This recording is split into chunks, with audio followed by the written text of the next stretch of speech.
नमस्कार विद्यार्थी मित्रांनो, आता आपण ह्या व्हिडिओमध्ये काय पाहणार आहोत तर नंबर 5 फायलम ॲस्कॅल्मेंथिस ऑर नेमॅथेल्मेंथिस दोन्ही नावानं कोणत्याही नावानं त्यामध्ये विचारलं जाऊ शकतात. Explain the salient features of Aschelminthes or explain the salient features of Nemathelminthes. मग त्यामध्ये nema means thread, helmins means worm, म्हणजेच त्यामध्ये थ्रेड सारखे असणारे हे वॉर्म असतात, कृमी धाग्यासारखी. Nema means thread, helmins means worm. मग त्यामध्ये these animals are commonly called as round worms. हे जे ॲनिमल्स आहेत ह्यामध्ये येणारे, ह्या फायलममध्ये येणारे ॲनिमल्स त्यांना काय म्हणतात कॉमनली तर राऊंड वॉर्म्स, गोल कृमी. These animals are commonly called as roundworms, गोल कृमी. Example: Ascaris, Ucheriria, that is filarial worm, Ancylostoma, hookworm, etc. Example कोणते आहे त्यामध्ये? ॲस्कॅल्मेंथिस मध्ये येणारी, नेमॅथेल्मेंथिस मध्ये Ascaris, Ucheriria, that is filarial worm, Ancylostoma, that is hookworm, etcetera. आता पाहणार आहोत ती कॅरेक्टरिस्टिक्स, त्यामध्ये असणारी वैशिष्ट्ये, गुणधर्म. त्यामध्ये first, these animals are mostly parasitic and few are free living. म्हणजेच यामधले जास्तीत जास्त ॲनिमल्स कसले असतात? Parasitic. Parasitic you know, parasite depend on other for food, म्हणजेच अन्नासाठी ते दुसऱ्यावर डिपेंड असतात. म्हणून जास्तीत जास्त कसले ॲनिमल्स असतात? Parasitic. Few are free living means not depend on other for food, so it is free living, but these are few. म्हणजेच first character, these animals are mostly parasitic, जास्तीत जास्त परजीवी, and few are free living, आणि कमीत कमी काय परजीवी नसणारे. Second, these animals are triploblastic, pseudocoelomate and bilaterally symmetrical. हे जे ॲनिमल्स असतात triploblastic. Definition of triploblastic you know, 3 layers are present in the body such as outer ectoderm, middle mesoderm and inner endoderm. Such animals are called triploblastic animals. ज्यांच्यामध्ये 3 layer बॉडीमध्ये present असतात असे ॲनिमल्समध्ये हे animals येतात. Aschelminthes. Pseudocoelomate. Pseudocoelomate body cavity is present, but which type of? False body cavity is present, true body cavity is absent. True body cavity absent असते, पण कोणती असते प्रेझेंट? तर फॉल्स बॉडी कॅव्हिटी प्रेझेंट असते. So pseudocoelomate. And bilaterally symmetrical. Bilaterally symmetrical म्हणजेच the animal is divided into single median or vertical plane. हे जे animal divide केले तर सिंगल मेडियनमधून किंवा व्हर्टिकल प्लेनमधून. इट शोज 2 सिमिलर पार्ट्स, ते 2 पार्ट्स सारखे दाखवतात. Such animals are called bilaterally symmetrical animals. By 2, 2 समान बरोबर भागात सिमेट्री झालेली असते, सममिती. म्हणजे second character, these animals are triploblastic, pseudocoelomate and bilaterally symmetrical. Third character, the body of animal is elongated, cylindrical, thread-like, unsegmented. म्हणजेच त्यामध्ये ह्या ॲनिमलची जी बॉडी असते त्यासाठी डायग्राम पहा इकडं कशी असते? इलॉंगेटेड, बॉडी लांबीला जास्त. सिलिंड्रिकल म्हणजे cylinder like body. Thread like धाग्यासारखी असणारी बॉडी. अनसेगमेंटेड यांच्या बॉडीवर कोणत्याही प्रकारचे सेगमेंट दिसत नाही, पट्टे नसतात. So it is unsegmented. म्हणजे थर्ड कॅरेक्टर काय? The body of animal is elongated, लांबीला जास्त. Cylindrical, cylinder like body. Thread like, thread सारखी असणारी body. And unsegmented, segments are absent. Next character number 4 पाहूया. These animal shows tube within tube body plan. याच्यासाठी आपल्याला पुढचं character बघावं लागतं. Next number 5, complete digestive system is present. It shows tube within tube body plan. त्यामध्ये असणारे character आपण काय बघतो, tube within tube body plan मधलं complete digestive system is present. Why it is called complete? Because two separate openings are present, mouth separate, anus separate. So it is complete digestive system is present. Mouth function intake of food separately. Anus function thrown out undigested food material separately. So it shows tube within tube body plan means complete digestive system is present. म्हणजेच character number 5 complete digestive system is present.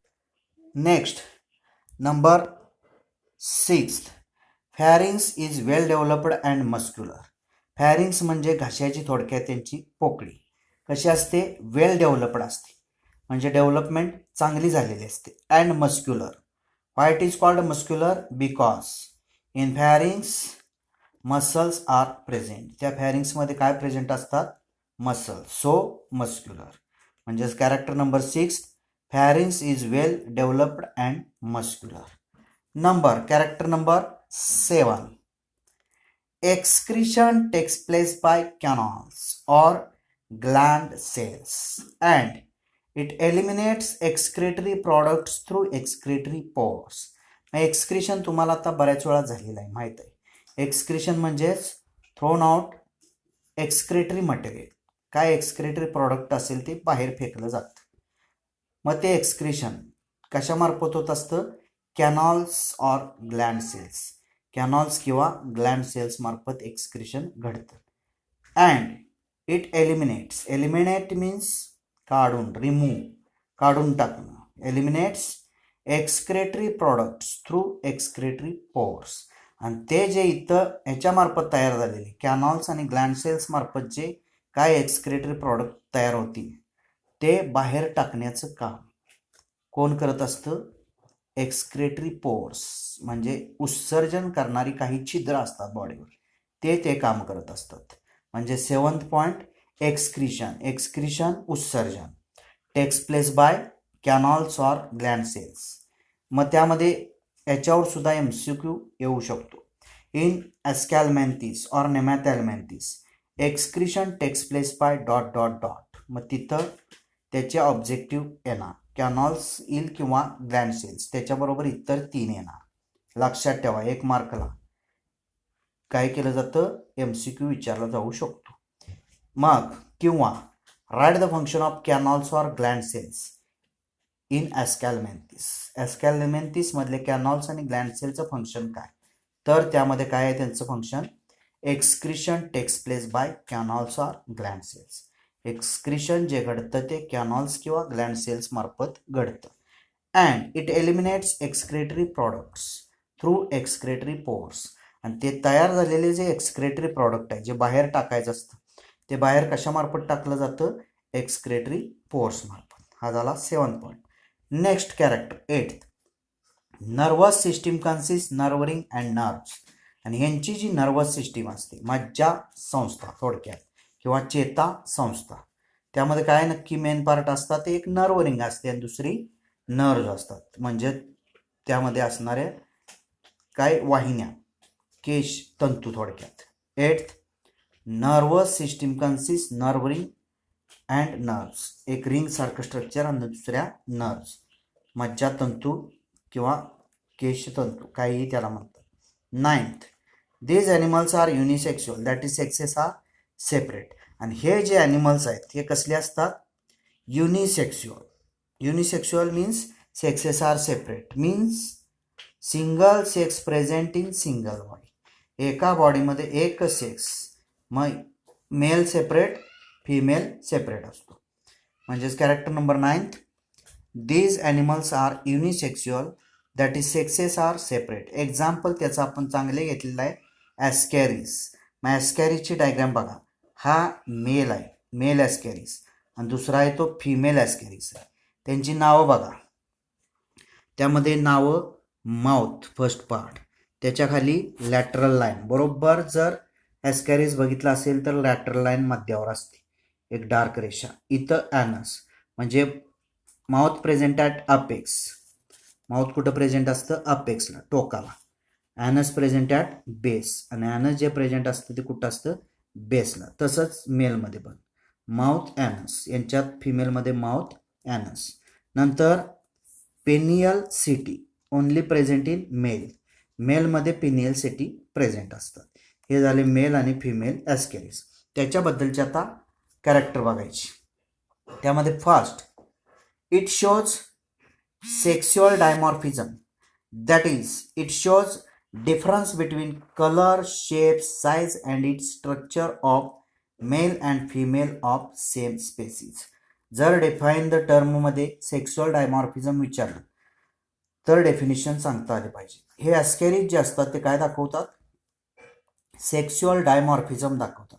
मग sexual dimorphism म्हणजेच काय दाखवतात नक्की, it shows difference दाखवतात. कशामध्ये, कलरमध्ये, शेपमध्ये, साईजमध्ये आणि त्यांच्या स्ट्रक्चर, बॉडीचं जे काय स्ट्रक्चर असेल रचना त्याच्यामध्ये, of male and female of same species, म्हणजे स्पेसीज त्यांची सारखीच, जिनस स्पेसीजमधले स्पेसीज सारखीच, आणि मेल आणि फिमेलमध्ये काय असतो डिफरन्स, कलर, शेप, साईज आणि त्यांच्या स्ट्रक्चरमध्ये. त्यावेळी त्याला काय म्हणतात, सेक्शुअल डायमॉर्फिझम. म्हणजेच फर्स्ट पॉईंट काय, it shows sexual dimorphism, that is it shows difference. Dimorphism दाखवणं म्हणजेच डिफरन्स दाखवणं मेल आणि फिमेलमध्ये एकाच स्पेसीजमध्ये. मग त्यामध्ये कशात डिफरन्स असतो, colour, shape, size and its structure. It is called sexual dimorphism. 1 मार्काला लक्षात ठेवायचं definition. Second, male Ascaris is smaller and narrower while female Ascaris is longer and broader. मग यामध्ये डायग्राम पाहतात. मेल ॲस्कॅरिस, मेल जो Ascaris आहे तो कसा असतो, लांबीला कमी आणि त्यांची जी रुंदी असते ती सुद्धा बॉडीची कमी असते. फिमेल ॲस्कॅरिस लांबीला जास्त, त्यांच्या बॉडीची रुंदी जास्त. म्हणून पहिलं सेकंड कॅरेक्टर काय आहे, male Ascaris is smaller and narrower while female Ascaris is longer and broader. म्हणजेच मेल ॲस्कॅरिस लांबीला कमी, फिमेल लांबीला जास्त. मेल ॲस्कॅरिस बॉडी रुंदी कमी, फिमेल ॲस्कॅरिस बॉडी रुंदी जास्त. Third character, posterior end of male Ascaris is curved while female Ascaris is straight. मग पोस्टेरियर एंड बघा डायग्राममध्ये, हा जो पोस्टेरियर एंड आहे म्हणजे खालचं जे टोक आहे ते मेल आणि फिमेलमध्ये बघा, मेलमध्ये बरोबर असा टर्न घेतलेला दिसतोय. म्हणजेच posterior end of male Ascaris is curve झालेला असतो. And in female posterior end is straight. आणि फिमेलमधलं जे पोस्टेरियर एंड आहे ते सरळ असतं, त्यात कर्व नसतो. म्हणजेच character number third, posterior end of male Ascaris is curve while female Ascaris is straight. And last character number 10. These animals shows internal fertilization and development may be direct or indirect. हे जे animals असतात यांच्यामध्ये काय दाखवलं जातं, internal fertilisation means fertilisation takes place inside the body, so it is called internal fertilisation. Internal fertilisation फलधारणा जी होते ती आतल्या बाजूला होते, कशाच्या, बॉडीच्या आतमध्ये.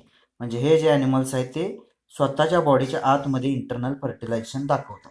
म्हणजे फर्टिलायझेशन घडतं ते बॉडीत घडतं.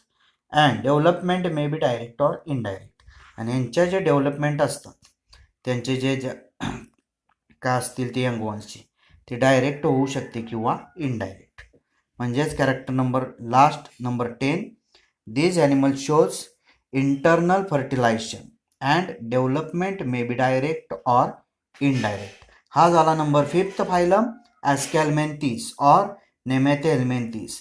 प्रत्येक फायलम 3 मार्काला, 4 मार्काला, 2 मार्काला कसाही टाकू शकतात किंवा त्याच्यावर MCQ किंवा फंक्शन विचारले जाऊ शकतात, 1 सेंटेन्स विचारलं जाऊ शकतं. धन्यवाद.